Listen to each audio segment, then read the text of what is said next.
Afrika, Afrika, Afrika. Nimekuita mara 3 Afrika. Afrika ni bara lenye utofauti mkubwa wa mazingira duniani, kuanzia majangwa makubwa, misitu ya mvua, savana pana, milima mirefu hadi mabonde yenye rutuba. Kila eneo lina sura yake ya kipekee.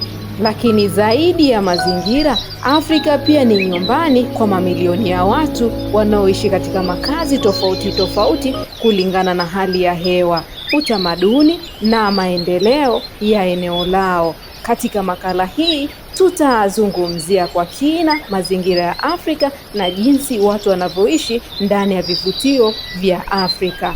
Afrika ina aina mbalimbali za mazingira. Kuna savana. Savana ni maeneo ya nyasi pana na miti michache. Haya ndiyo mazingira maarufu kwa wanyama wakubwa, pia kwa jamii za wafugaji. Watu wanaoishi hapa mara nyingi hutegemea mifugo kama vile ng'ombe, mbuzi na kondoo. Mazingira mengine ni misitu ya mvua. Misitu ya mvua hupatikana katika maeneo yenye mvua nyingi. Hapa kuna mimea mingi mikubwa. Jamii zinazoishi karibu na misitu hii hutegemea kilimo, uwindaji wa asili na mazao ya misitu. Afrika ina majangwa makubwa kama Sahara. Hali ya hewa ni joto kali, mvua ni chache sana. Watu wanaoishi maeneo haya hujifunza kuzoea mazingira magumu kwa kutumia makazi maalum na mbinu za uhifadhi wa maji.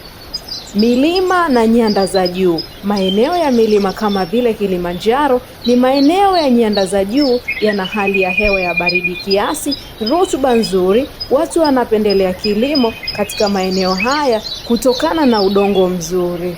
Makazi ya watu hutegemea sana mazingira yao. Nyumba za kisasa. Katika miji mikubwa, watu wanaoishi katika nyumba za matofali, majengo ya ghorofa na nyumba za kisasa.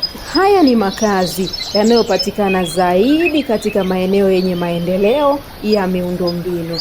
Nyumba za udongo pia zinapatikana Afrika. Katika vijiji vingi, watu hujenga nyumba za udongo au matofali ya kuchoma. Nyumba hizi ni rahisi kujenga na zinaendana na hali ya mazingira ya eneo husika. Makazi ya asili na ya muda. Baadhi ya jamii za wafugaji huishi katika makazi ya muda kama vile vibanda vinavyoweza kuhamishika.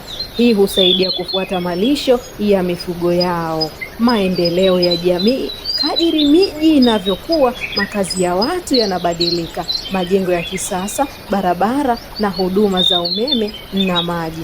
Katika maeneo ya joto kali, nyumba hujengwa kwa mtindo unaoruhusu hewa kupita vizuri. Katika maeneo ya baridi, nyumba hujengwa kwa njia ya kuhifadhi joto. Hii inaonyesha jinsi binadamu wa Afrika anavyojifunza kuzoea mazingira yao ya muda mrefu. Licha ya uzuri wake, Afrika inakabiliwa na changamoto kadhaa. Mabadiliko ya tabia nchi, ukame katika baadhi ya maeneo, mafuriko maeneo ya mvua nyingi, ukuaji wa miji bila mipango, uharibifu wa mazingira. Changamoto hizi huathiri makazi ya watu na maisha kwa ujumla. Serikali na jamii mbalimbali barani Afrika zinafanya juhudi za kupanda miti na kulinda misitu, kuboresha makazi ya watu, kujenga nyumba imara na za kisasa, kuimarisha mipango miji, kuhamasisha matumizi endelevu ya rasilimali. Lengo ni kuhakikisha mazingira yanahifadhiwa kwa ajili ya vizazi vijavyo. Watu wa Afrika wana mshikamano mkubwa wa kijamii. Katika vijiji, majirani husaidiana katika kujenga nyumba na shughuli za kilimo. Katika miji, watu husaidiana katika mazingira ya kisasa, lakini bado tamaduni hizo zinaendelea kudumishwa. Makazi si sehemu ya kuishi tu, ni sehemu ya utambulisho wa jamii. Mustakabali wa Afrika unategemea jinsi tunavyolinda mazingira yetu. Maendeleo yanapaswa kuendana sambamba na uhifadhi wa asili, kupanga miji vizuri, kulinda misitu, kudhibiti uchafuzi na hatua muhimu. Afrika ina nafasi kubwa ya kuwa bara la maendeleo endelevu ikiwa mazingira yake yatalindwa. Afrika ni bara lenye uzuri wa kipekee katika mazingira na makazi ya watu wake. Kuanzia majangwa hadi misitu, kuanzia vijiji vya asili hadi miji ya kisasa. Kila eneo lina hadithi yake.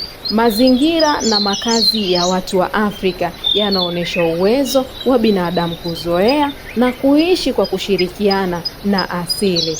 Kulinda mazingira si wajibu wa serikali pekee, bali ni jukumu la kila mmoja wetu, kwa sababu tunapolinda mazingira, tunalinda maisha yetu na ya vizazi vijavyo.